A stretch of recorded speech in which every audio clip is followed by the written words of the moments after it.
Sociedad Génesis.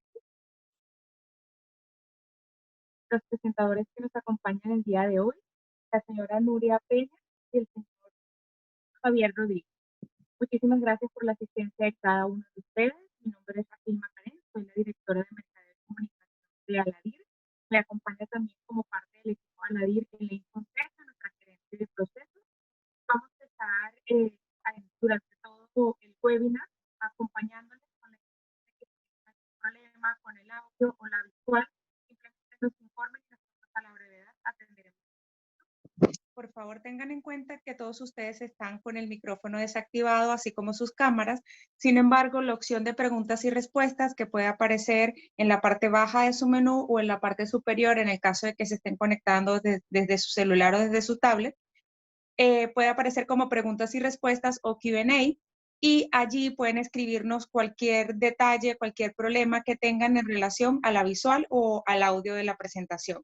También mediante este canal van a poder hacer las preguntas y consultas sobre el tema de la presentación ante nuestros expositores del día de hoy. Esta opción está abierta durante todo el webinar. Sin embargo, para lo que corresponde a las preguntas sobre el contenido de la presentación, nuestra recomendación es que esperen al finalizar la exposición con la intención de que no se repitan preguntas o incluso tal vez que muchas puedan ser respondidas en el transcurso de la presentación. Por favor, tengan a mano la bebida de su preferencia para que estén hidratados y no tengan que dejar a un lado la presentación para ir a buscar agüita o alguna Coca-Cola o Pepsi, la que sea de su preferencia, o algún juguito. Esperamos que esto sea realmente una experiencia de provecho para cada uno de ustedes. Les recordamos que a todos los socios Aladir van a poder acceder al video completo de la presentación logueándose en nuestra página web con su usuario y clave en la sección de webinars pasados, y ahí van a poder ver el video completo, así como de otros webinars que hemos realizado y algunos con la presentación en PDF en el caso de que estén disponibles. Si no recuerdan su clave o usuario, por favor, escríbanos a info@aladir.net y nosotros entonces a la brevedad le enviaremos nuevamente sus coordenadas para que pueda acceder. Los que no son socios Aladir, les invitamos a que nos sigan. La presentación en PDF no está disponible por temas de derecho de autor y privacidad de data por parte de Génesis. Sin embargo, aquellas personas que tengan interés en recibir la presentación en PDF pueden escribir en esta misma sección de preguntas y respuestas su correo completo, verifiquen que esté bien escrito para que puedan recibirla. Por favor, señor Javier y señora Nuria, si pueden pasar a la segunda lámina para leer la descripción de su ficha curricular.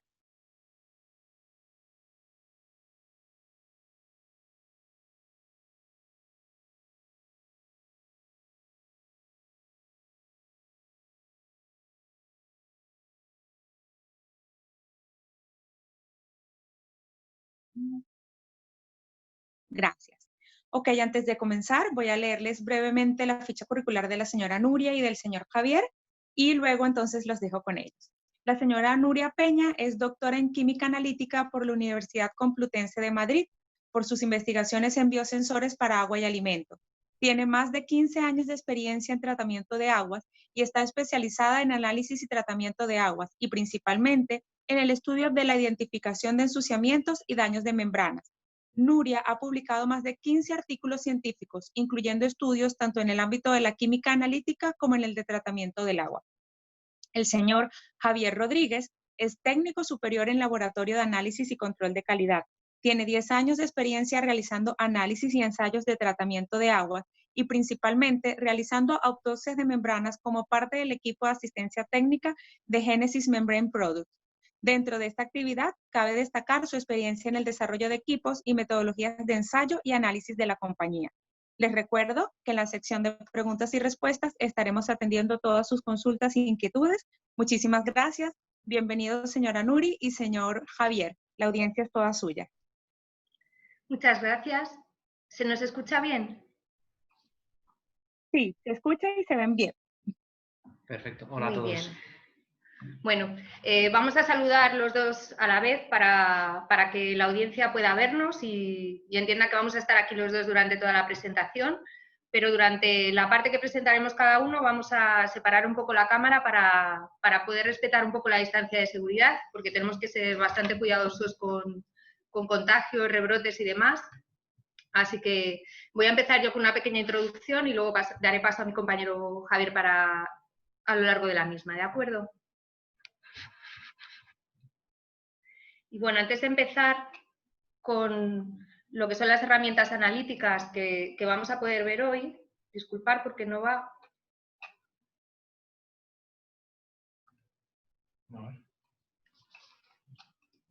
Tenemos problemas pasando las diapositivas. Bueno, la presentación de hoy está basada en herramientas analíticas para optimizar el tratamiento de procesos de aguas con tecnología de membranas. Vamos a intentar que sea lo más dinámica posible, no hablar demasiado sobre técnicas única y exclusivamente y sí contar un poco casos prácticos para que sea lo más ameno posible. De hecho, hemos preferido hacerlo 2 personas también para hacerlo un poco más divertido.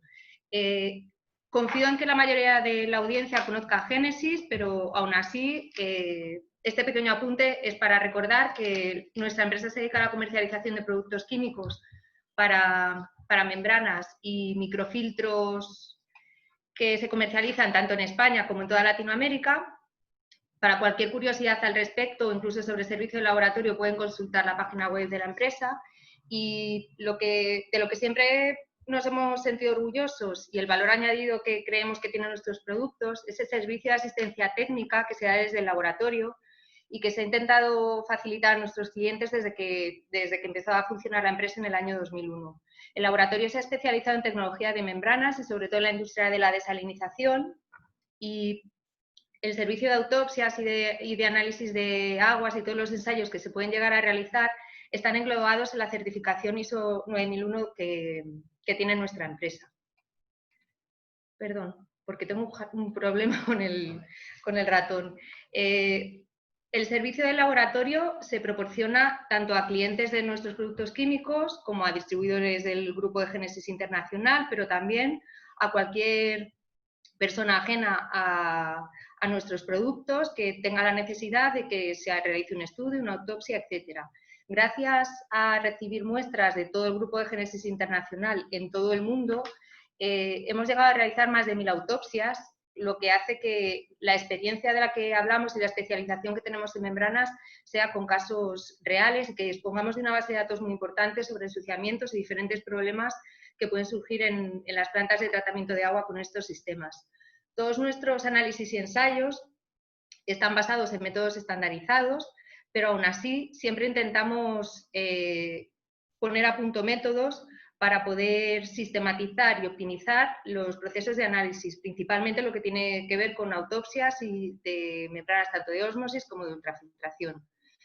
Como base de todas las publicaciones técnicas y presentaciones en congresos que realizan todos los miembros de Génesis, suelen ser los resultados que nosotros obtenemos en el laboratorio. Y además, como valor añadido a las técnicas que nosotros mismos utilizamos en nuestras instalaciones, tenemos múltiples acuerdos de cooperación con universidades y centros de investigación que nos facilitan estar al día de nuevas técnicas analíticas y especialmente lo que tiene que ver con superficies, que es lo que nos permite analizar de una forma lo más puntera posible las membranas. En la tecnología de membranas, que es nuestra especialidad, se pueden llegar a analizar cualquier tipo de superficies y de hecho nosotros en el laboratorio podemos trabajar con cualquier tipo de membrana, pero nuestra experiencia está basada fundamentalmente en la ultrafiltración y en la ósmosis inversa. En el tratamiento de aguas, la parte del tratamiento con las membranas suele ser la más crítica. En el caso de la ultrafiltración, se trata de una barrera para retener la materia en suspensión que llega con el agua, pero cuando esa materia no se puede eliminar de forma adecuada, siempre acaba originando problemas de operación de estos sistemas. En el caso de la ósmosis inversa, aparte de otros problemas del proceso, de ingeniería y demás, el mayor problema suele estar en que esta tecnología fue desarrollada para eliminar sales y todo lo que no llegue disuelto con el agua va a quedar retenido y va a provocar un ensuciamiento y un mal funcionamiento del sistema. En este sentido, Aquí tenemos un esquema de lo que es una planta de ósmosis o nanofiltración, en la que una de las partes fundamentales que suele provocar problemas sería el pretratamiento. En el laboratorio, ¿qué se puede hacer para poder optimizar estos sistemas y su funcionamiento? Por un lado, y una de las partes más importantes, serían las autopsias de membrana. Con la autopsia de membrana, lo que se llega a hacer es diagnosticar el problema que tiene esta parte del proceso, identificando el ensuciamiento o el daño que hayan podido sufrir estos sistemas. Aquí estamos englobando las membranas de ultrafiltración, aunque normalmente forman parte del pretratamiento, pero son sistemas lo suficientemente sofisticados como para que el estudio tenga que hacerse con bastante profundidad y de forma similar a lo que se hace con las membranas de ósmosis o de nanofiltración. Y además de identificar el ensuciamiento o el daño de estos sistemas, lo que se puede llegar a hacer es optimizar las limpiezas, que es la parte fundamental para poder recuperar los parámetros de operación de las membranas. Entonces, las autopsias de membrana nos dan información sobre el problema que se ha producido. Ahora bien, esto no deja de ser una acción de alguna forma correctiva y lo que se necesita es poder prevenir estos problemas. Desde un laboratorio, ¿qué se puede hacer en este sentido? En el caso de la ósmosis y la eliminación de sales, fundamentalmente una buena caracterización de los iones disueltos para poder decidir qué anticrustante es el más adecuado y en qué dosis se debe añadir para evitar problemas de incrustaciones. Pero por otro lado, y una de las partes más importantes y que siempre falla en el pretratamiento, sería poder caracterizar y eliminar de la forma más adecuada posible la materia en suspensión del agua. Para ello, se puede llegar a optimizar el tratamiento físico-químico, bien optimizando procesos de coagulación-floculación, incluso procesos de desinfección, realizando demandas de cloro o estudios con otro tipo de desinfectantes, ensayos de filtración, pero además algo muy importante es poder caracterizar la materia en suspensión que hay en el agua. Para ello, se puede hacer determinando el tamaño de las partículas que vienen en suspensión en el agua, que es un punto crítico a la hora de optimizar una filtración, y también conocer muy bien la naturaleza de la materia que llega en suspensión con el agua. Esto es algo que se puede llegar a realizar incluso con diferentes elementos que intervienen en el proceso del tratamiento, como serían los discos de SDI o incluso analizando o haciendo un estudio de los filtros de cartucho, los microfiltros que se utilizan en previos a las membranas. Entonces, teniendo en cuenta esta explicación de todos los parámetros que se pueden llegar a analizar, vamos a seguir el proceso tal y como lo hemos ido comentando. Vamos a empezar primero hablando de las autopsias de las membranas, que es la parte que nos da el diagnóstico, y luego pasaremos a dar una descripción más detallada de las diferentes herramientas que hay para caracterizar la materia en suspensión y poder optimizarla. Como las autopsias de membranas las realiza fundamentalmente mi compañero Javier, que acaba siendo los ojos y las manos de Génesis antes de poder hacer los informes, va a ser el que las pase a explicar y bueno, voy a darle paso. Hola, buenas tardes, buenos días para todos. Vamos a explicar un poquito brevemente en qué consiste una autopsia de membrana y a partir de ahí ya comentaremos, en este caso, 3 casos de estudio, uno de una membrana de ósmosis inversa y 2 de membranas de ultrafiltración para ver un poco qué nos podemos encontrar con este tipo de ejemplos. Una autopsia de membrana es un proceso complejo mediante el cual se realizan distintos análisis y pruebas para determinar o obtener un diagnóstico de un fallo en la membrana. Comúnmente, los daños más comunes que nos encontramos son, por un lado, el daño químico y el daño físico, que son daños irreversibles, es decir, una vez que los encontramos en nuestras membranas, por mucho que los solucionemos, nunca vamos a conseguir recuperar la operación de la membrana tal como la conocíamos. Otro de los daños, en este caso el más común que solemos encontrar, es el ensuciamiento.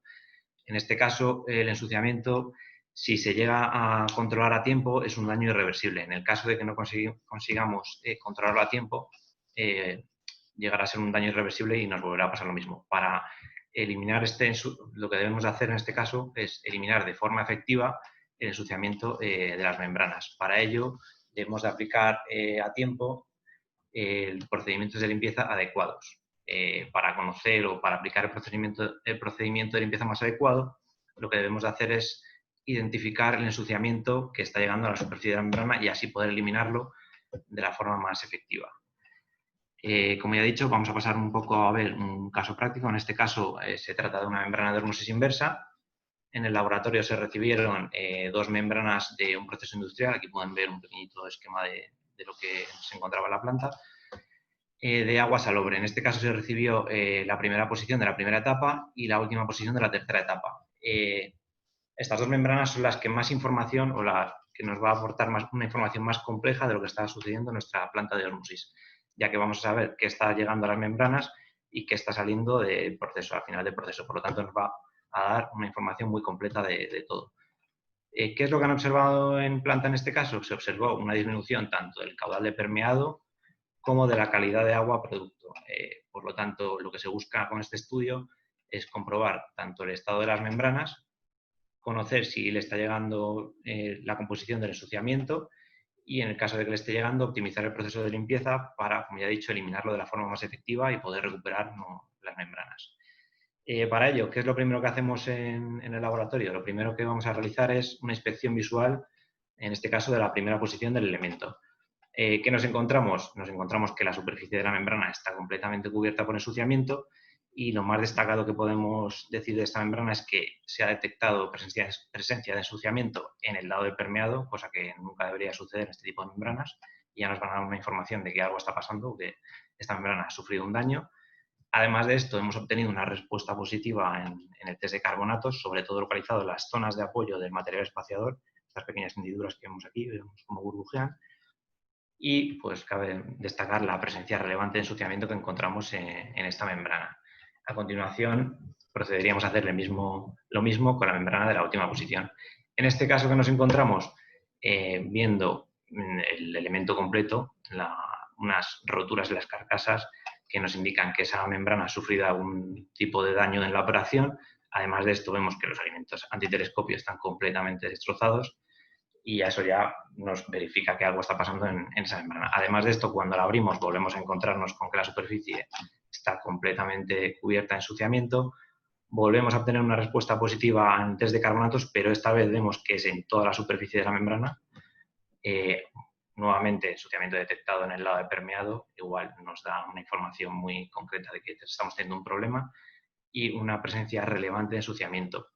Cabe destacar que en este caso la membrana pesó 18,3 kilos, 2 kilos más que la membrana de antes. Por lo tanto, eso ya también nos da información de que estamos encontrando una mayor cantidad de ensuciamiento en esta membrana, a diferencia de la otra. Una vez que hemos visto cómo están ambas membranas, vamos a estudiar o vamos a hacer el análisis del ensuciamiento. Mediante la pérdida por ignición podemos determinar o podemos conocer el porcentaje, tanto a nivel orgánico como a nivel inorgánico, de ambas membranas. En este caso, está claro que el componente es altamente inorgánico, más de un 80% en las 2 membranas. Además de esto, en el laboratorio cuantificamos la cantidad de ensuciamiento que hay en la superficie de cada membrana. En este caso, utilizando un valor de referencia de 0,5 miligramos centímetro cuadrado, observamos que ambas membranas rebasan claramente este valor, sobre todo la membrana de la última posición, cosa que ya habíamos confirmado con el peso de la membrana, hablado anteriormente. Una vez que tenemos analizado el ensuciamiento, vamos a ver de qué está compuesto ese ensuciamiento.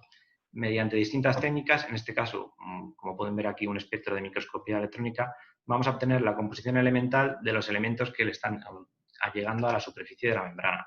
En este caso, mediante esta fotografía, vemos cómo están distribuidos estos elementos. Por un lado tenemos presencia de aluminosilicatos o materia coloidal, y en la zona del apoyo del material espaciador vemos la presencia de carbonato cálcico, verificado antes con el test de carbonato, que, como ya les he dicho, burbujeaba en la zona del apoyo del material espaciador. Además de esto, con la espectroscopía de infrarrojo, comparando el espectro de la membrana o metiéndolo en una base de datos, podemos obtener qué está teniendo o qué está llegando a la membrana. En este caso volvemos a verificar presencia de carbonato cálcico, presencia de aluminosilicatos o materia coloidal, y además de esto, que ya hemos verificado mediante microscopía, vemos que hay presencia de derivados proteicos comúnmente relacionada con la presencia de biopelículas en la superficie de la membrana. Una vez que conocemos cómo está distribuido y qué tenemos en la primera membrana, realizaríamos lo mismo en la posición de la última membrana. En este caso, mediante nuevamente el análisis de microscopía electrónica, obtenemos una mayor presencia de calcio proveniente de carbonato cálcico. Vemos que en este caso está distribuido, además de en la zona del material espaciador, se va encontrando en el resto de la membrana, con la presencia de, nuevamente, aluminosilicatos o materia coloidal, esta vez en menor proporción que la membrana anterior. Nuevamente verificamos esta información mediante la espectroscopia de infrarrojo, obteniendo nuevamente, con la comparación del espectro, carbonato cálcico y aluminosilicatos. Una vez que conocemos de qué está compuesto nuestro ensuciamiento, lo que vamos a hacer es ver cómo opera nuestra membrana, cómo funciona a nivel de operación. Para ello, ¿qué vamos a hacer? Caracterizar distintos cupones en la célula de flujo que disponemos en el laboratorio. ¿Qué nos dice este análisis? Vamos a ver cómo operan nuestras membranas. Por un lado, vemos que en cuanto al caudal de permeado, ambas membranas se encuentran por debajo de los valores de referencia establecidos por el fabricante. Además de esto, también verificamos que la retención de sales se encuentra en ambas membranas igual, muy por debajo de los valores de referencia de las membranas. Por lo tanto, esto ya nos va a indicar que el ensuciamiento está impidiendo que esta membrana opere correctamente. Una vez que ya tenemos, conocemos la composición del ensuciamiento y vemos cómo opera la membrana, vamos a proceder a intentar limpiar o eliminar este ensuciamiento de la superficie. Para ello, ¿qué vamos a hacer? Primero, realizaríamos en la célula de flujo pruebas de limpieza en la primera posición.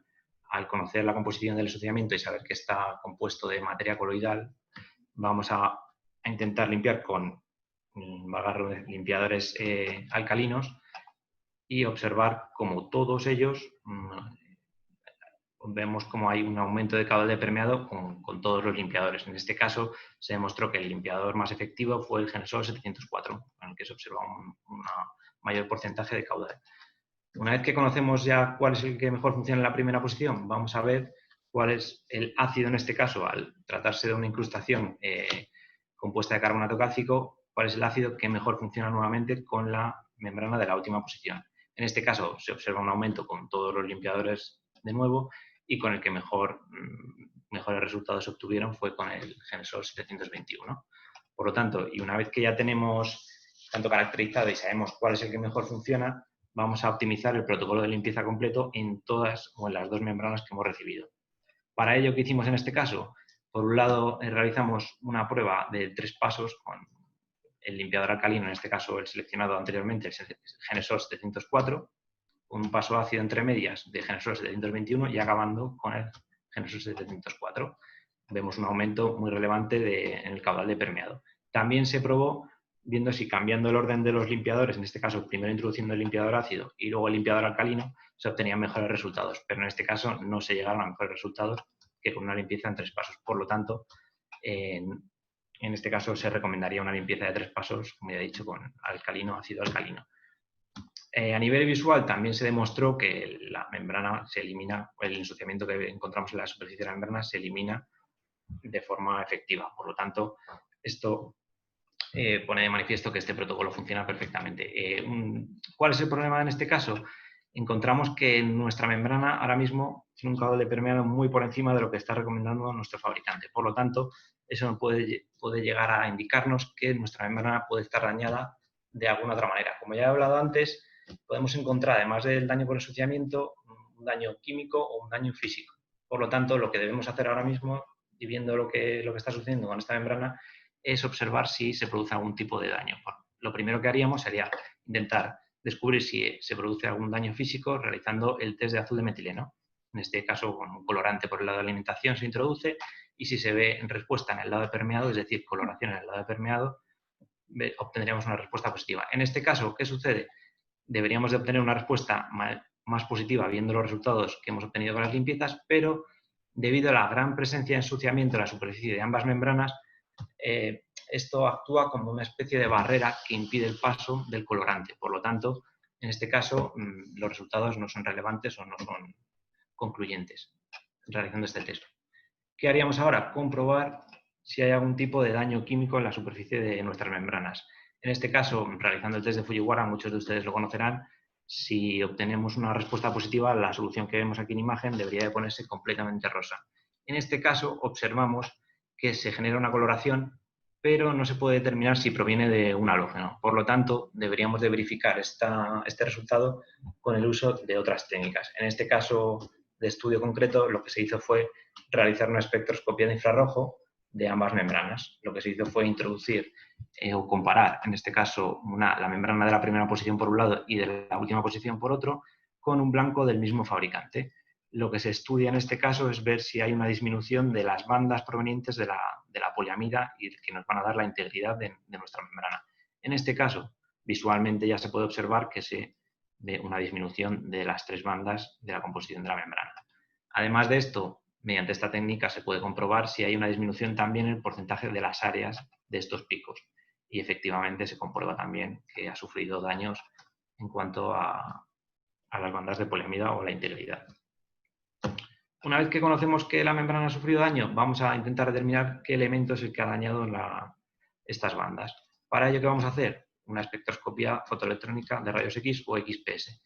En este caso, se detectó que en la membrana de la última posición hay presencia de cloro en forma oxidante. Por lo tanto, nos indica que la membrana de la última posición ha sido oxidada con este halógeno. Por lo tanto, y ya un poco para concluir este caso y no alargarme mucho más, simplemente indicar lo que hemos estado viendo, verificar que las 2 membranas tienen presencia significativa de ensuciamiento, Está compuesto en ambos casos de aluminosilicatos, un material coloidal o arcillas, carbonato cálcico y hierro. Además, en la primera posición se detectó la presencia de derivados proteicos relacionados con la presencia de biopelícula. ¿Qué debemos de recomendar en este caso al cliente? Que debe revisar el pretratamiento y la dosificación de antiincrustante para evitar la presencia de los componentes identificados, como ya he dicho, la materia coloidal y la incrustación de carbonato cálcico. Además de esto, se ha comprobado que se debe de revisar también la presencia o la dosificación de oxidantes u otros productos incompatibles que puedan llegar a la superficie de la membrana y afectar a la integridad de la poliamida y dañar las membranas. Además de esto, se comprobó que los procedimientos de limpieza deben programarse mucho antes, cuando se observa más o menos un 10 o un 15% de variación en cuanto a los valores de referencia, para evitar tanto un envejecimiento de nuestras membranas como una compactación del ensuciamiento y así evitar el daño que se ha observado. En este caso, como ya he comentado antes, el protocolo que mejor funcionó en este caso fue el 704 con el 721, un limpiador alcalino seguido de un limpiador ácido que proporciona un gran aumento de caudal y que siempre va a estar relacionado con la eliminación del ensuciamiento. Para seguir, vamos a, como he indicado, a seguir con el caso práctico número 2. En este caso nos encontramos con una autopsia de membrana de ultrafiltración. En este caso, en el laboratorio se recibió un modelo de ultrafiltración tras 3 meses de operación en planta. En este caso es un corto periodo de tiempo para este tipo de membranas, por lo tanto se observó algún fallo que quieren conocer. En este caso, lo que buscan conocer es la composición del ensuciamiento que hay en las fibras de ultrafiltración. ¿Qué vamos a hacer nuevamente? Vamos a comenzar con una inspección visual del módulo en el laboratorio, donde observamos, por ejemplo, así datos más relevantes, que hay fibras que nos encontramos selladas por el operador en planta. Ellos han observado algún tipo de fallo en esas fibras y han decidido sellarlas para poder seguir trabajando con el módulo completo. Además, una vez que se abrió el módulo, como se puede observar, en este caso se encontró ensuciamiento en la superficie externa de las fibras. ¿Cuál es la curiosidad de este caso? El sentido de la filtración de este tipo de módulos es de dentro a fuera. Por lo tanto, el agua de alimentación va por dentro de las fibras y el agua producto sale por la superficie externa. En este caso, no deberíamos de encontrarnos una presencia tan relevante de ensuciamiento en todo el módulo. Por lo tanto, lo que vamos a estudiar en este caso es la superficie externa de la fibra y la superficie interna de la fibra y ver qué diferencias hay entre los ensuciamientos y nos puedan dar información sobre lo que está pasando en la planta. Para ello, primero empezaríamos a estudiar la superficie interna de las fibras con las 2 técnicas de la microscopía electrónica de barrido y la espectroscopía de infrarrojo. En este caso, en la superficie interna nos encontramos la composición, en este caso son fibras de agua, o sea, son membranas de agua de mar, por lo tanto vamos a encontrar siempre presencia de cloruro sódico, aluminosilicatos y presencia de metales y hierro, como en este caso plomo y hierro. No es un ensuciamiento extraño en este tipo de membranas. Siempre va a llegar materia en suspensión en este tipo de aguas y estas membranas funcionan o sirven para eso, para retener esa materia que nos encontramos. ¿Qué es lo raro en este caso? Como ya he dicho, el estudio de la superficie externa de las fibras. En este caso, cuando la estudiamos con microscopía electrónica de barrido, obtuvimos un alto porcentaje de calcio. Como se puede ver en este mapeo, estaba distribuido por toda la superficie de las fibras. Por lo tanto, ya nos indica o nos da información de lo que está pasando hay algún problema que está haciendo que este carbonato cálcico precipite en la superficie externa de las fibras. ¿Qué podemos hacer a continuación? O qué hicimos en este caso a continuación fue estudiar la distribución de este ensuciamiento en una sección transversal de la fibra. Como pueden ver en estas imágenes, mediante esta fotografía y estos mapeos,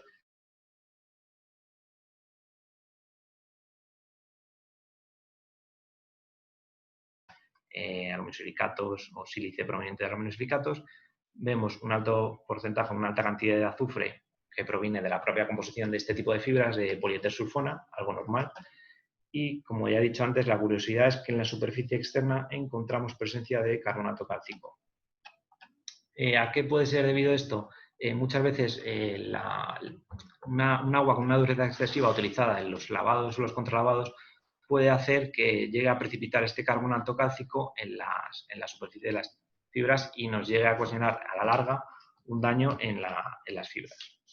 Por lo tanto, simplemente ya para concluir este estudio, comentar las curiosidades son que se estudia las distintas superficies, por un lado la superficie interna y externa de las fibras, se encuentran, como ya he dicho, distintos ensuciamientos en un lado de la fibra y en otro, por un lado de la superficie interna, un ensuciamiento común, cloruro sódico, aluminosilicatos, metales, hierro, cromo, nada raro, pero lo que ya he dicho y vuelvo a insistir, superficie externa se detecta la presencia de carbonato cálcico. Como ya he dicho, ¿qué pone de manifiesto? Pues la necesidad de un uso de un agua de buena calidad, una baja dureza, para realizar los contralavados en este tipo de membranas, ya que si no podemos obtener o podemos llegar a ocasionar problemas en la estructura. ¿Qué es lo que se propuso en este caso al cliente? Realizar un protocolo de lavado específico para sus membranas con el uso de la tecnología de GenerClean, que es una tecnología que utiliza microburbujas y que es con la cual estamos obteniendo muy buenos resultados en este tipo de membranas. Además de esto, simplemente se propuso al cliente un cambio de la metodología de los contralavados y los procesos de lavados, como ya he indicado, por el tema del carbonato cálcico. Ya para concluir, simplemente vamos a acabar con el caso práctico número 3, nuevamente una autopsia de membrana de ultrafiltración. En este caso nos volvemos a encontrar una membrana de Pentel, filtración dentro-fuera, como vemos en este caso, el ensuciamiento de las fibras, la superficie externa, apenas se aprecia, por lo tanto no nos encontramos como antes con el problema de ensuciamiento de la superficie externa y como vemos a nivel o en la superficie interna a nivel visual vemos una elevada presencia de ensuciamiento. ¿Qué es lo que se busca en este caso? Conocer la composición de este ensuciamiento que está llegando a las fibras y determinar un protocolo de limpieza que pueda eliminar este ensuciamiento y permita seguir operando la membrana el mayor tiempo posible. Para ello, ¿qué se hizo? Lo mismo que en el resto, estudiar la superficie, en este caso interna, como se puede observar en esta microfotografía, la superficie de la fibra interna está completamente cubierta de ensuciamiento. ¿Qué nos encontramos o de qué está compuesto este ensuciamiento? Por un lado, derivados proteicos relacionados con la presencia de materia orgánica o biopelícula, cloruro sódico, nada raro en este caso, vuelve a ser una membrana de agua de mar, por lo tanto siempre va a llegar cloruro sódico, hierro, nada raro tampoco, puede ser común. Lo raro en este caso es encontrar zinc y fósforo cuando en el proceso o el agua caracterizada del proceso no llega nada de zinc y fósforo. Por lo tanto, algo está pasando en ese proceso que está haciendo que se haga una presencia relevante de estos dos elementos. Para ello, ¿qué vamos a intentar? Una vez que tenemos ya o conocemos de qué está compuesto el ensuciamiento, vamos a intentar eliminarlo. Para ello vamos a realizar pruebas de limpieza en distintos trozos de fibra, sumergiéndolos en distintas soluciones de limpieza. En este caso, en planta están utilizando hidróxido sódico, por lo tanto se probará si el hidróxido sódico es efectivo o no, y además intentaremos comparar con el resto de limpiadores de la gama de Gensol. En este caso, como se puede ver, después de limpiar la membrana o de sumergirla en hidróxido sódico, se puede observar visualmente no se elimina el ensuciamiento, microscópicamente tampoco nos llega a ver la estructura, vemos cómo está completamente cubierta, por lo tanto no es efectivo este limpiador genérico. ¿Qué observamos con el Gensol 61 en este caso? Eliminación prácticamente completa del ensuciamiento a nivel visual y a nivel microscópico verificamos la información completamente limpia, la superficie y la estructura a nivel microscópico. Por lo tanto, ¿qué pone esto de manifiesto? Que el Gensol 61 es el mejor limpiador. ¿Qué es lo que, una vez que tenemos o que conocemos este limpiador, qué es lo que vamos a hacer? En este caso, en Génesis hemos desarrollado unos módulos, aquí tengo un ejemplo, unos pequeños módulos con los cuales o con los que podemos realizar, cogiendo fibras del propio módulo, pruebas de limpieza con distintos limpiadores, distintas concentraciones, distintos tiempos de contacto, distintas condiciones, en este caso de temperatura, que nos van a permitir hacer muchos análisis y conocer perfectamente cuál es el limpiador que funciona a nivel cuantitativo, es decir, cuál es el que aumenta o sí, con el que tiene un mayor aumento del caudal de permeado. En este caso, como pueden ver en la tabla y en la gráfica, todos los limpiadores muestran un pequeño aumento, tanto a nivel de la gama Genesol como a nivel genérico, pero se ve una gran diferencia con los limpiadores, en este caso de la gama de Genesol. El Genesol 61, como ya se ha verificado a nivel visual, proporciona un gran aumento. Por lo tanto, la eficacia queda demostrada de que los limpiadores formulados tienen o son más efectivos que los genéricos utilizados en planta.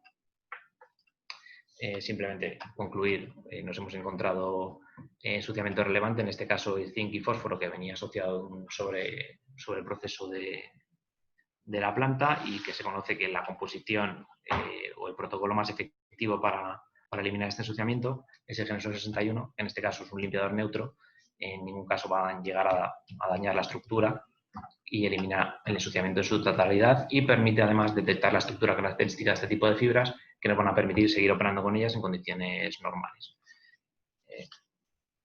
Simplemente ya para terminar, comentar que hay casos en los que los problemas de la fibra no es el ensuciamiento, sino que es la pérdida de elasticidad de las fibras. Para ello, lo que vamos a poder hacer, y para no alargarme mucho más, son pruebas de tensión. Simplemente aquí dos ejemplos, una fibra blanco y una fibra utilizada. Vemos cómo se someten, en este caso es un test muy sencillo, aquí vemos una fibra, vemos cómo la fibra simplemente se somete a una tensión hasta que parte. En este caso vemos cómo la fibra hueca de referencia, una fibra blanco, parte siempre, tiene el mismo porcentaje de formación, mientras que la fibra muestra, en este caso, tiene distintos porcentajes. Por lo tanto, eso ya nos da una información de que algo le puede estar sucediendo a esa fibra. ¿Qué podríamos hacer para determinar qué es lo que le está sucediendo, o si hay algún tipo de componente o elemento químico que esté dañando esas fibras? Realizar una termogravimetría. En este caso, igual se compara o se utiliza de referencia una membrana de PVDF y se compara con una fibra muestra hueca, en este caso de análisis. Se puede confirmar, como pueden ver aquí las dos gráficas, no hay ningún tipo de cambio en cuanto a la temperatura de degradación de las fibras, por lo tanto, se confirma que la pérdida de elasticidad no es por cambios estructurales ni por compatibilidad química. Y ya simplemente para concluir voy a pasarle el testigo de nuevo a mi compañera Nuria, que va a seguir hablando un poco de los distintos casos de coagulación, flocculación y optimización para el pretratamiento químico de la presentación. Muchas gracias, Javi. Bueno, vamos a seguir un poco viendo cómo ya hemos visto a través de las autopsias cómo podemos diagnosticar cuál es el problema que están sufriendo las membranas, las de ultrafiltración y las membranas de osmosis. Y ahora lo que vamos a hacer es ver un poco otras técnicas de análisis o ensayos que se pueden realizar en el laboratorio para intentar prevenir estos problemas. Como ya hemos dicho inicialmente, una de las partes fundamentales sería poder hacer una buena caracterización de los iones disueltos en el agua. Aquí no vamos a incidir mucho porque es algo que por norma se tiene que hacer cuando se va a tratar un agua con una membrana de ósmosis, con lo cual no vamos a profundizar demasiado. Sí decir que es muy importante intentar analizar la mayor parte de los parámetros posibles que piden todos los fabricantes de productos químicos para la proyección de antiincrustante en el software, y en la medida de lo posible poder distinguir la concentración de metales disueltos o totales para poder optimizar al máximo posible la dosis de antiincrustante. Pero lo que más nos interesa en este caso, y por lo que nosotros hemos detectado que suele ser el principal problema de operación de las membranas, sobre todo de ósmosis, que es la presencia de materia coloidal, esa materia que hemos dicho que tiene que retenerse antes de llegar a las membranas. Y una herramienta fundamental para nosotros es analizar la distribución de los tamaños de las partículas. Este análisis se hace con un contador de partículas. Aquí tenemos una representación gráfica en la que se puede ver un ejemplo de este tipo de medidas. Con los contadores de partículas, aunque se puede contar el número de partículas del agua, lo interesante no es esa medida absoluta, sino que se obtiene una curva de distribución de tamaños, que suele tener esta distribución gaussiana, en una representación tanto del número de partículas como o del porcentaje de partículas que se llegan a detectar a diferentes tamaños. La información que podemos obtener en este caso, ¿cuál es? Por un lado, saber qué tamaño tiene el máximo porcentaje de partículas del agua que tenemos que tratar. Por otro, también, si hay presencia de partículas grandes, que si bien lo normal es que haya menos cantidad de partículas grandes, sean las que más llegan a afectar y pueden provocar un ensuciamiento a posteriori, y también nos permiten determinar en un momento dado el micraje que deben tener los filtros que tenemos que usar. Otra aplicación que sería ya relativa es poder comparar y poder estudiar la eficiencia de una filtración. Este es un caso real. Todos los ejemplos que vamos a mostrar ahora son estudios que hemos hecho en el laboratorio.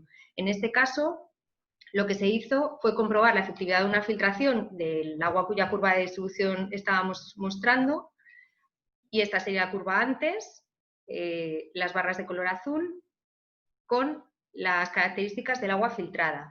Se ve que hay un desplazamiento del máximo porcentaje de partículas a los tamaños más pequeños que se pueden detectar con este tipo de equipos. Los resultados se pueden ver de esta forma, o también se pueden llegar a cuantificar los porcentajes de una forma un poco más absoluta, simplemente teniendo en cuenta diferentes tamaños, como se presentan en esta tabla. Aquí, como podemos ver, se puede comprobar el número de partículas. También se usa siempre como parámetro y valor añadido el valor de la turbiedad para comprobar la eliminación de la materia en suspensión. Y en este caso, por ejemplo, lo que sí se podría llegar a determinar es que este agua filtrada, si posteriormente tiene que ser microfiltrada, necesitaría de un micraje por lo menos de 5 micras o inferior. El 98% de las partículas tiene tamaños iguales o inferiores a 10 micras, con lo cual, por ejemplo, un filtro convencional de 10 micras que se utiliza muy habitualmente como pretratamiento de las membranas de ósmosis no sería útil en este caso. Esto ocurre mucho, y aquí tenemos otro ejemplo en el que un cliente nos envió unas muestras de agua a la entrada y a la salida de unos filtros de cartucho de 5 micras. En este caso, lo que se observa es que nuevamente el máximo porcentaje de partículas está a tamaños inferiores a 5 micras. Por ello no se ve prácticamente una variación en el máximo porcentaje de partículas cuando se hace el análisis de la distribución de los tamaños. Al estudiar los porcentajes de partículas inferiores o iguales a 5 micras, vemos que prácticamente el 90% de las partículas se encuentran en esos tamaños, con lo cual solo podríamos llegar a eliminar como mucho un 10% de la materia en suspensión del agua, que de hecho es algo que se confirma prácticamente con el dato de la turbidez. Con lo cual, en este caso, el cliente sí tiene una información sobre que el micraje del filtro que está utilizando no va a funcionar, y como mínimo tendría que utilizar unos filtros de 2 micras. Otra aplicación muy importante del análisis de la distribución de los tamaños de partículas estaría también en las muestras en las que, por el tamaño que tienen las partículas, son demasiado pequeñas para una filtración convencional, por ejemplo, por arena, y fuera necesario comprobar si la adición de un floculante en línea podría llegar a agruparlas para que se retuvieran de una forma más efectiva. Aquí nuevamente tenemos un caso real en el que vemos otra vez la distribución, una curva tipo gaussiana, en la que el máximo porcentaje de partículas está por debajo de 10 micras, y aquí efectivamente un filtro de arena, si estuviera perfectamente optimizado, como mucho, nos podría dar una filtración en torno a las 50 micras, con lo cual no se podría eliminar prácticamente materia.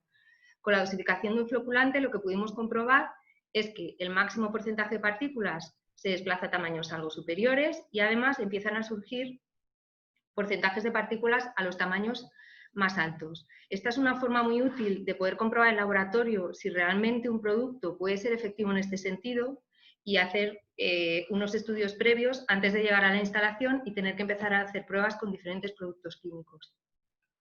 Igual que aquí estamos demostrando que aumenta el tamaño de las partículas del agua a tratar, también se puede comprobar si la calidad del agua después de una filtración puede llegar a ser mejor o peor. Aquí tenemos un nuevo caso real. En este caso tenemos un agua cruda en la que se ve, en este caso, la curva de distribución es una curva muy achatada, hay muchas partículas a tamaños grandes. Este sería un agua que no debería dar problemas en la filtración por arena, por ejemplo. Sin embargo, aunque la efectividad de la filtración era evidente, la calidad del agua filtrada no era la más deseable. Un agua de calidad sin materia en suspensión debería dar el máximo porcentaje de partículas a los tamaños más pequeños que se pueden detectar con este tipo de equipos, que en este caso estaría en torno a una micra. En esta ocasión lo que hicimos fue nuevamente dosificar un producto floculante en línea y se comprobó un desplazamiento del máximo porcentaje de partículas a tamaños más pequeños, con lo cual nuevamente se puede hacer una recomendación al cliente para poder optimizar simplemente con un análisis de laboratorio la filtración que estaba dando problemas, principalmente en cuanto a valores de SDI bastante más elevados de lo deseable después de la filtración por arena. Además de poder caracterizar el tamaño de las partículas, un factor muy importante es poder conocer la naturaleza de la materia en suspensión. En el mismo proceso del tratamiento del agua, ya hemos comentado cuando hemos visto el diagrama del proceso de tratamiento, cómo hay elementos que nos pueden dar esta información. Uno de ellos, que es un testigo de la materia que contiene el agua y que en un momento dado se puede retener en un filtro, sería analizar un microfiltro. En este estudio, lo que hicimos fue comparar un filtro de cartucho sin usar fundamentalmente para poder conocer la composición y la estructura, comparado con un filtro en el que se quería determinar la naturaleza del ensuciamiento.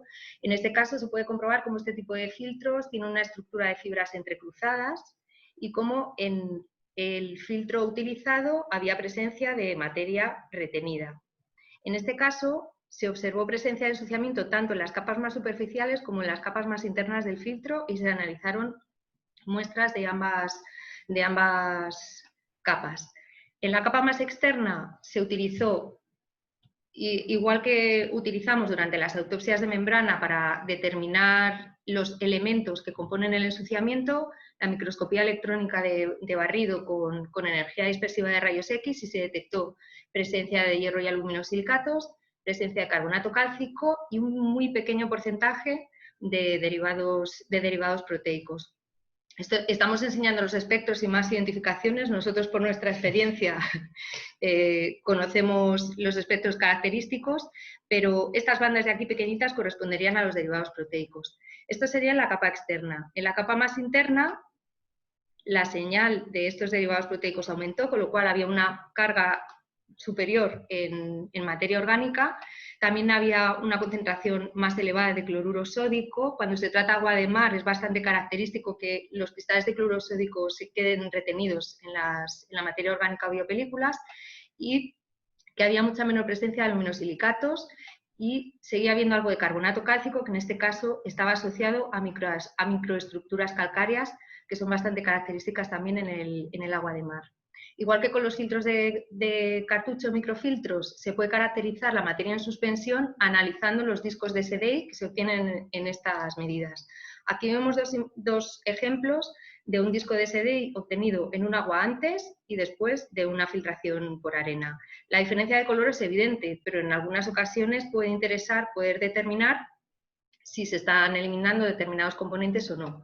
En este caso, el análisis puso de manifiesto la presencia de aluminosilicatos, que es materia coloidal o materiales arcillosos, también con carbonato cálcico, y aquí podemos ver también crecimientos característicos de cloruro sódico, que son más evidentes en la muestra obtenida después de la filtración por arena, en la que ya lo que se detectó mayoritariamente era el cloruro sódico, lo que demostraba que se había eliminado una gran parte del material arcilloso que se detectaba en el agua antes de la filtración, y ya en esta imagen a grandes aumentos obtenida por microscopía se empezó a distinguir la estructura característica de estos discos que no se podía identificar en la muestra antes de la filtración. Entonces, esta es una muestra de que las mismas técnicas que hemos utilizado durante las autopsias, la microscopía electrónica, el infrarrojo, son útiles para identificar cualquier tipo de materia en suspensión siempre que se pueda obtener en una superficie. Y tomando como referencia estos análisis de la materia en suspensión y los análisis de distribución de tamaños de partículas, vamos a ver ahora un ejemplo de un caso en el que se agruparon todas estas herramientas para poder optimizar un pretratamiento en una instalación. En este caso ocurrió algo parecido a lo que hemos comentado antes. El cliente tenía un agua que tras filtrar efectivamente eliminaba materia, pero no obtenía la calidad deseada tras una filtración por arena y tenían problemas, valores de SDI elevados y los consecuentes problemas luego con las membranas. En este caso lo que se hizo inicialmente fue hacer un análisis de la materia en suspensión, pero como no se disponía ni de filtros de SDI ni de microfiltros, en el laboratorio lo que se puede hacer es filtrar agua por discos o de 0,45 o de 0,22 micras y analizar esta superficie. En este caso lo interesante fue que además de poder identificar la materia coloidal que normalmente se identifica y algo de materia orgánica, también se identificó la presencia de una resina que puso de manifiesto que podía haber alguna fuga de algún componente, por ejemplo, de un depósito adicional a la propia naturaleza del agua. Independientemente de la naturaleza de la materia en suspensión, nuestro objetivo era intentar optimizar el tratamiento de este agua en la filtración. Y a solicitud del cliente lo que hicimos fue comprobar si con la dosificación de coagulantes y floculantes se podía conseguir la disminución, por un lado, de la turbidez del agua y que los tamaños de las partículas obtenidos después de la filtración fueran menores. En esta representación gráfica vemos los valores de turbidez del agua que alimentaría el filtro de arena. Esta es la turbidez del agua después de la filtración, sin ningún tipo de dosificación de producto. Con la dosificación de cloruro férrico, la disminución del valor de turbidez era bastante significativo, pero todavía se consiguió más con una dosificación de policloruro de aluminio y, además, con la dosificación conjunta y en línea de un policloruro de aluminio y un floculante, esa turbiedad incluso llegaba a disminuir casi un 30% en turbiedad y, como podemos ver en esta otra representación gráfica, en la que ya tenemos la distribución de los tamaños de partículas, si bien el agua filtrada presentaba el máximo porcentaje de partículas entre 8 y 10 micras, con la dosificación de policloruro de aluminio y un floculante disminuía hasta obtener el máximo porcentaje de partículas a los tamaños más pequeños que se pueden llegar a detectar por esta técnica. Esta es una forma de, igual que hemos comentado hace un momento, poder estudiar si la dosificación de algún producto puede llegar a contribuir o no a mejorar la eficacia de una filtración y, aunque en algunos momentos las dosis se tengan que ajustar y dosificar en línea, sí por lo menos elegir los productos que pueden llegar a ser más adecuados para mejorar la eficacia de estos sistemas. Y bueno, ya para concluir, esperamos que haya quedado demostrada la utilidad de técnicas analíticas como la microscopía electrónica, la espectroscopía de infrarrojo, principalmente para identificar ensuciamientos, naturaleza de materia en suspensión, etc. En cuanto se estudian membranas, es muy importante identificar ensuciamientos, pero es imprescindible también poder comprobar la integridad de las membranas para poder llegar a determinar si realmente el problema detectado en planta es reversible o irreversible. Para que sea reversible es imprescindible nuevamente optimizar el procedimiento de limpieza y aplicarlo en el tiempo oportuno. Y finalmente, para poder optimizar un pretratamiento es fundamental y muy importante poder caracterizar lo más posible el agua a tratar, no solo en cuanto a los iones disueltos, que evidentemente son muy importantes cuando se va a tratar agua por membranas de osmosis inversa, por ejemplo, pero también en cuanto a la naturaleza y el tamaño de las partículas. Esto es todo y, bueno, vamos a pasar a las preguntas. Antes de nada, agradecer a la DIR la oportunidad de haber participado en este webinar, que todo este ciclo nos está pareciendo muy interesante y, bueno, agradecer a los asistentes de atención. Nuestros correos electrónicos están en pantalla para cualquiera que quiera hacer alguna consulta y, bueno, estamos ya abiertos a cualquier pregunta o cuestión que quieran plantearnos. Muchísimas gracias, señor Javier y señora Nuria. Vamos a comenzar entonces la ronda de preguntas. Ya tenemos varias en la sección de preguntas y respuestas. Voy a comenzar con la lectura. ¿Cuánto tiempo se debe realizar una autopsia de membranas?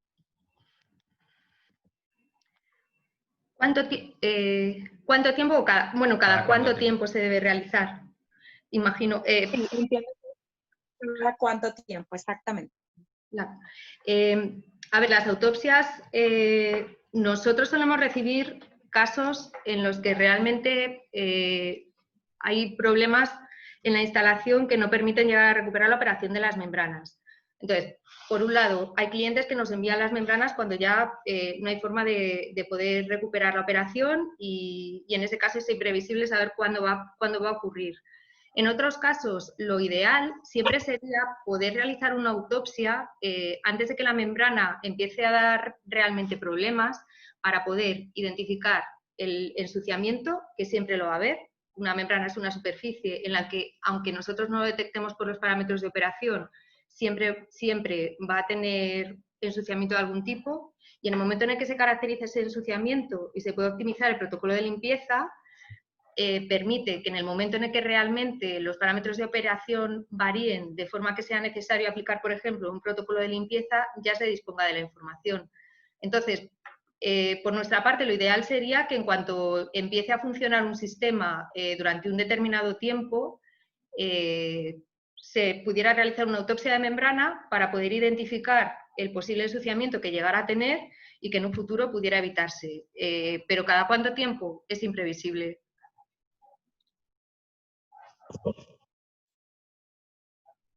¿Qué opina de la instalación de un turbidímetro en línea de bajo rango para identificar el incremento del contenido de sólidos?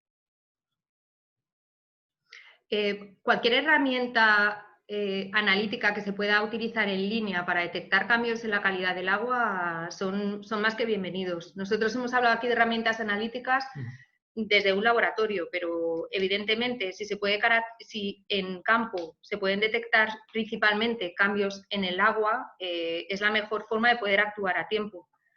Entonces, la instalación de un turbidímetro en línea, pues por supuesto que es recomendable, principalmente para poder detectar posibles cambios en la naturaleza del agua.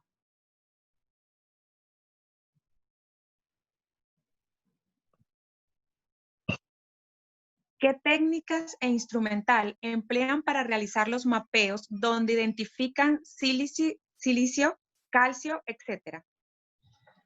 Bueno, en este caso la técnica que se utiliza es la microscopía electrónica de barrido, que nos va a permitir o nos va a dar información de, además de una composición elemental de los elementos, la redundancia, nos va a permitir comprobar cómo está distribuido ese ensuciamiento a nivel microscópico en la superficie. En este caso puede ser una membrana, puede ser un filtro, puede ser cualquier superficie, se puede analizar mediante esta técnica.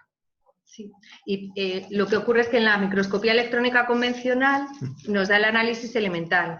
El mapeo es simplemente una variante en la que se le asigna un color al elemento que se desea y se puede ver la distribución en la superficie.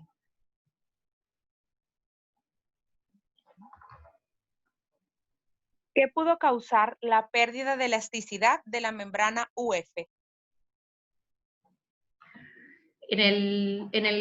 Bueno, no sé si la pregunta viene por el caso por el ejemplo que hemos mostrado. Las membranas de ultrafiltración de fibra hueca con el tiempo de operación pueden ir perdiendo también propiedades de elasticidad y que al final tienen que ver con pérdidas de permeabilidad. Entonces, si se llega a descartar que hay un problema de compatibilidad química y que no hay un ensuciamiento evidente que esté afectando también la permeabilidad o la elasticidad de la membrana, siempre puede ser el tiempo de operación si se trata de una membrana que ha estado funcionando durante mucho tiempo.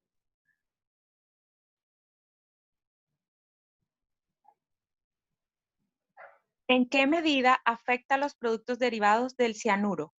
Proceso INCO-DEXTO como pretratamiento.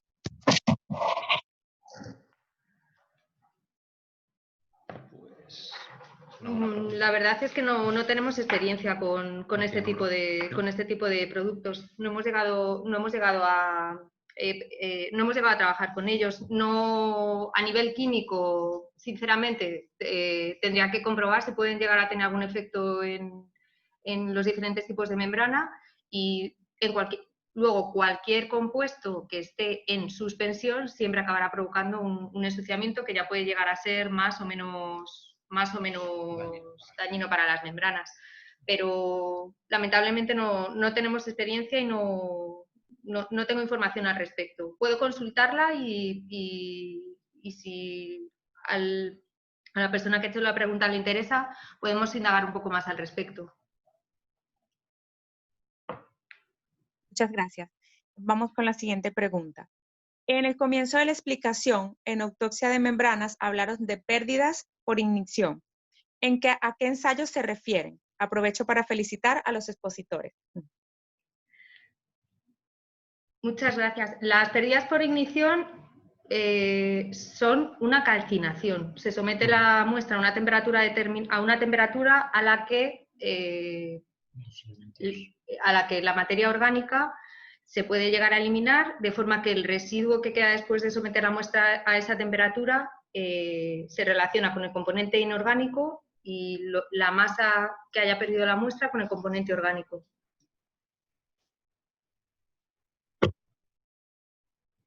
¿Cuáles son las condiciones? ¿Cómo se deben empacar las membranas para el envío de membranas para realizarle la autopsia? ¿Perdón? No hemos oído. ¿Podríais repetir la pregunta, por favor? Se ha perdido. Un segundo, por favor. ¿Me escuchan? Sí, ahora sí. Ok. ¿Cuáles son las condiciones, entre paréntesis, cómo se deben empacar las membranas para el envío de membranas para realizarle una autopsia?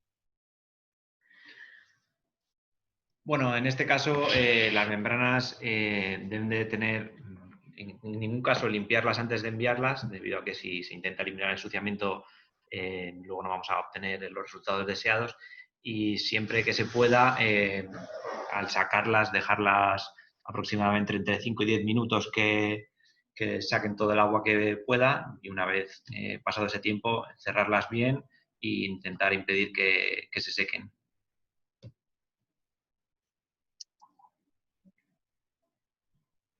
Cuando se pesa la membrana y tiene un peso superior, ¿cómo saber si el incremento del peso sea por humedad del agua y no por ensuciamiento? Bueno, es cierto que el peso de la membrana es un parámetro bastante relativo. En el ejemplo que hemos mostrado, el aumento de peso en la membrana de la tercera etapa era evidente porque las membranas se habían tratado de la misma forma. Nosotros siempre dejamos escurrir y dejar que el agua, que la membrana pierda agua antes de empezar con la autopsia sin que pierda la humedad. Pero es cierto que o la diferencia de peso con el peso nominal de la membrana es muy evidente o es muy difícil poder distinguir si corresponde al peso o a la humedad. Ya digo que en este caso lo interesante es poder comparar dos membranas de la misma instalación que se han tratado de la misma forma antes de la autopsia. Para nosotros el aumento de peso es bastante significativo e importante e indicativo de incrustación. En el caso en el que el ensuciamiento es de otro tipo, es cierto que el peso no tiene un valor analítico que se pueda llegar a interpretar. En la optimización del tratamiento, el porcentaje de partículas presentes lo obtengo con el SDI, pero ¿cómo determino el tamaño de las partículas?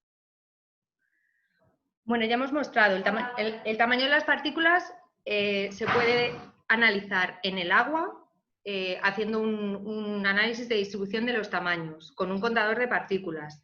El SDI, teniendo un disco de SDI, si se pudieran llegar a distinguir partículas, siempre se puede medir de alguna forma el tamaño haciendo análisis por microscopía electrónica teniendo en cuenta la escala, pero realmente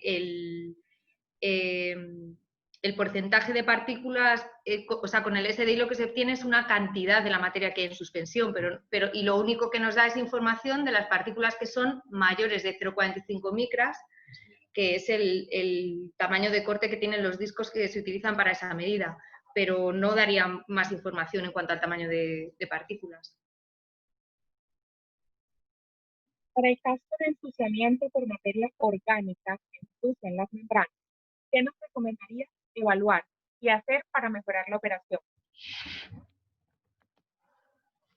En el caso de la materia orgánica, siempre conviene valorar si realmente se trata de materia, bueno, depende también de la naturaleza. Habría que hacer una buena caracterización del agua, saber si es una materia orgánica disuelta o no. Si es disuelta, hay que recurrir muchas veces a procesos de oxidación, y si viene de otra forma, intentar optimizar el pretratamiento, pues como hemos visto antes, intentando que quede retenida en todo el pretratamiento previo a la ósmosis. A veces es inevitable tener que recurrir a una coagulación y una floculación.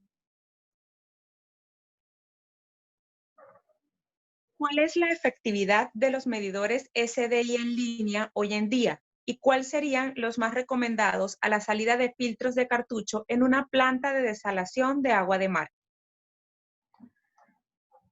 Pues, bueno, la efectividad de los medidores de SDI en línea, ya he dicho, cualquier herramienta que permita in situ determinar un valor siempre va a ser de utilidad. La fiabilidad ya que pueda tener o no, pues depende de muchos factores. En cuanto a la recomendación de qué equipos medidores de SDI, la verdad es que no tengo experiencia al respecto. Puedo hacer también la consulta y si lo desean se la podemos proporcionar a posteriori si nos reenvían la consulta por email. Muchas gracias, señora Nuria. Así lo haremos. Vamos a tomar en cuenta aquellas preguntas que queden en el aire y van a ser enviadas al correo electrónico de nuestros expositores. Continúo con las preguntas. En el caso práctico número 3, ¿cómo determino que un limpiador neutro era el adecuado? ¿Cuándo se recomienda un limpiador neutro? Bueno, en el caso práctico 3 se determinó que este limpiador era el más adecuado debido a que tanto a nivel visual se ve una eliminación completa del ensuciamiento de la superficie interna, a nivel microscópico, con la microscopía electrónica de barrido, se determinó que se eliminaba completamente el ensuciamiento únicamente detectando los componentes propios de la membrana. Y además de esto, una vez que realizamos los módulos con los que probamos la solución de limpieza circulando a nivel cuantitativo, se observó que fue el limpiador que mostró un mayor porcentaje de eliminación de ensuciamiento y un mayor porcentaje de caudal. Por lo tanto, fue por eso que este fue el limpiador recomendado.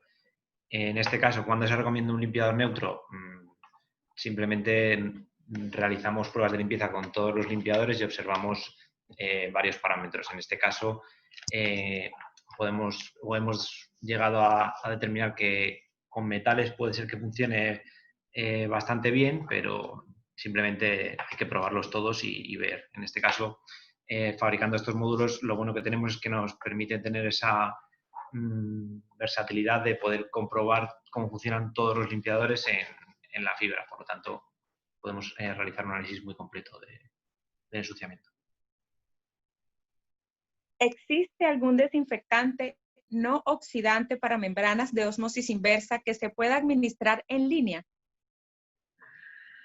Desinfectante no oxidante, bueno, sí existen varios desinfectantes no oxidantes, que siempre depende un poco del uso final del agua, el que se pueda llegar a utilizar un desinfectante en línea o no, pero sí, en el mercado existen tanto desinfectantes oxidantes como no oxidantes. Lo que ocurre es que una desinfección en línea siempre acaba provocando problemas.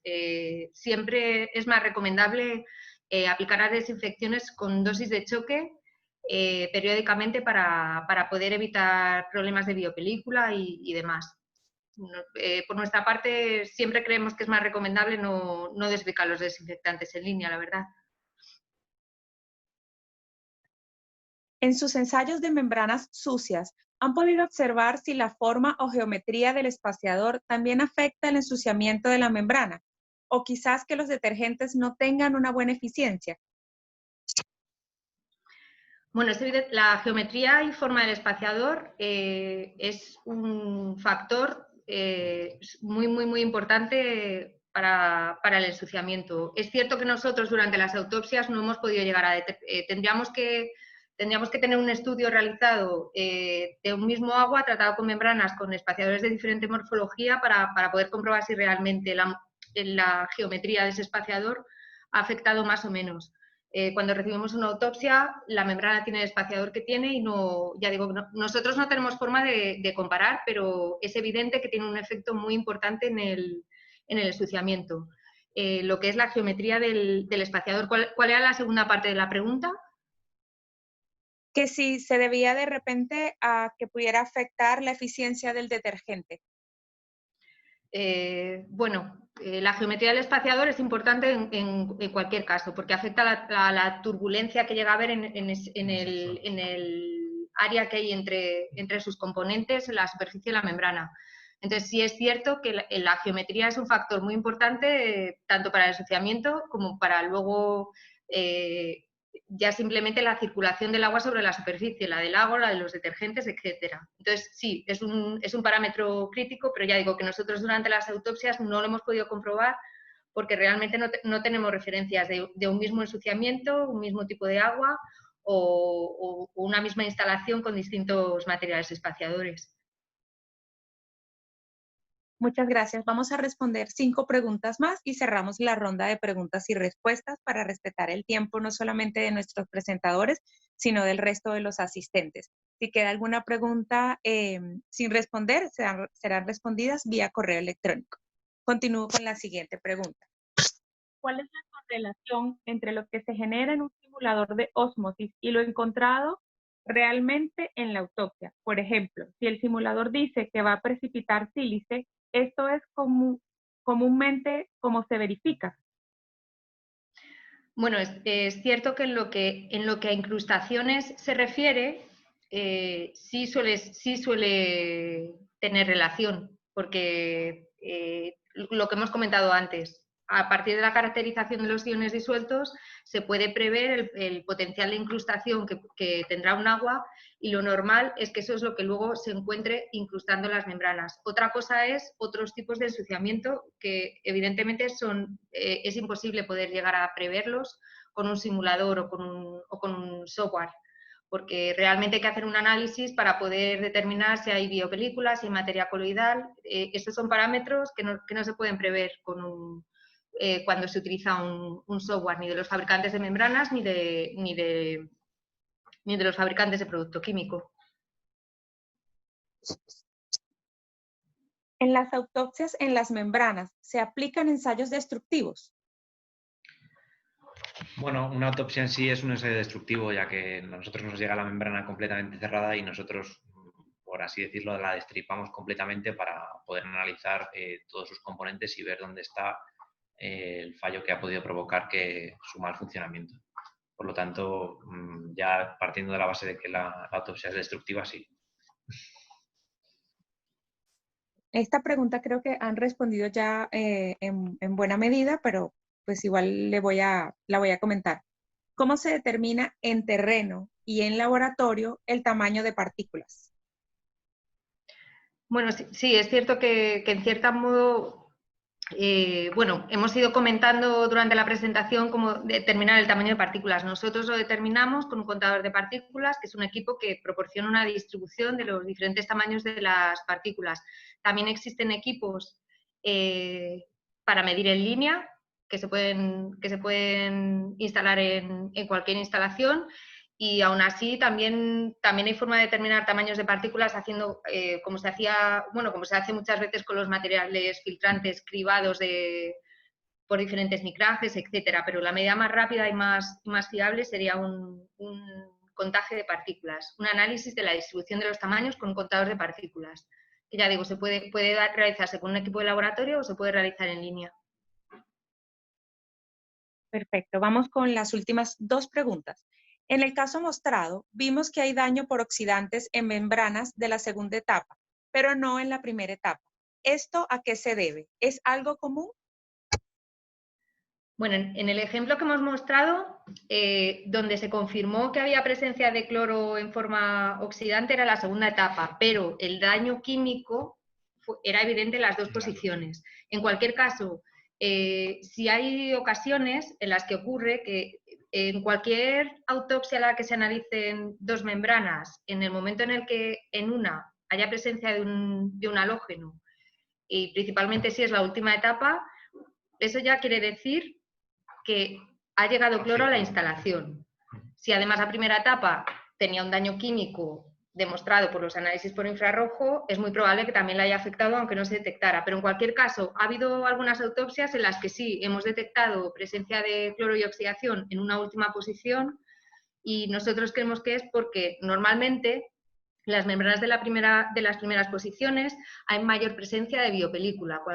Cualquier agente químico que llega a la superficie de una membrana primero va a reaccionar con el ensuciamiento y luego va a reaccionar ya con la membrana. Entonces, el que llegue cloro a una primera posición, si tiene materia con la que reaccionar, reaccionará y puede que le llegue a afectar menos que a otra superficie, como en este caso podría ser una membrana de la última posición, en la que el cloro no tiene tantos agentes contra los que actuar y en ese caso sí que llegaría a oxidar la membrana. Espaciadores más pequeños o membranas con mayor área. Por ejemplo, 440 pies cuadrados versus 400 pies. La membrana Rahil, no se te está escuchando. No estamos Sí. haciendo nada. ¿no? Eli, ¿será que puedes leerla, porfa, esta que me falta? ¿Me escuchan Sí, ahora? sí, ya te escuchamos. Gracias. Espaciadores más pequeños o membranas con mayor área, por ejemplo, 440 pies cuadrados versus 400 pies cuadrados, las membranas se ensucian más rápido. ¿Cuándo no seleccionar las de 440 desde el punto de vista de ensuciamiento? Pues, a ver, yo lamentablemente aquí no sabría qué decir, porque el ensuciamiento depende de muchísimos factores, además de lo que es el área que pueda tener la membrana. Ya digo, a no ser que se pudieran comparar en un mismo sistema el comportamiento de membranas de dos características para comprobarlo, aquí tendría que ser más un fabricante de membranas el que pudiera dar esa estimación. Nosotros, a partir de nuestra experiencia con las autopsias, desde luego no podríamos valorar cuál podría tener más o menos ensuciamiento.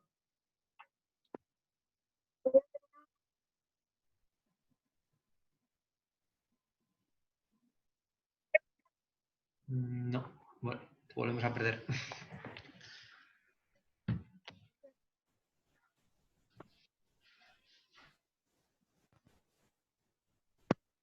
¿Hola? ¿Nos escuchas? Ay, ahora, os hemos perdido. Sí, sí, creo que tiene unos temitas técnicos, Rahil, pero bueno, ya pues finalizamos con esta ronda de preguntas y respuestas. Muchísimas gracias a nuestros expositores, el señor Javier Rodríguez y la señora Nuria Peña, y a Génesis por este espacio que comparten pues con nosotros. La presentación fue muy, muy, muy completa y muy bien explicada. De verdad que muchísimas gracias por compartir sus conocimientos con nosotros y con nuestros socios. Pues también agradecer a nuestros asistentes el día de hoy. Esperamos que nos sigan acompañando en los próximos seminarios web. Para consultar, pueden ingresar en nuestra página web. Ahí tenemos el calendario de los próximos seminarios. Recuerden que en este caso será compartida la grabación a través de nuestra página web, y en el caso de la presentación en PDF, ya una vez los contactos que nos enviaron para que sean compartidas, será compartida directamente a estas personas, o pueden contactar directamente a los ponentes de Génesis para que pues puedan compartir la presentación. Muchas gracias de nuevo y pues feliz día.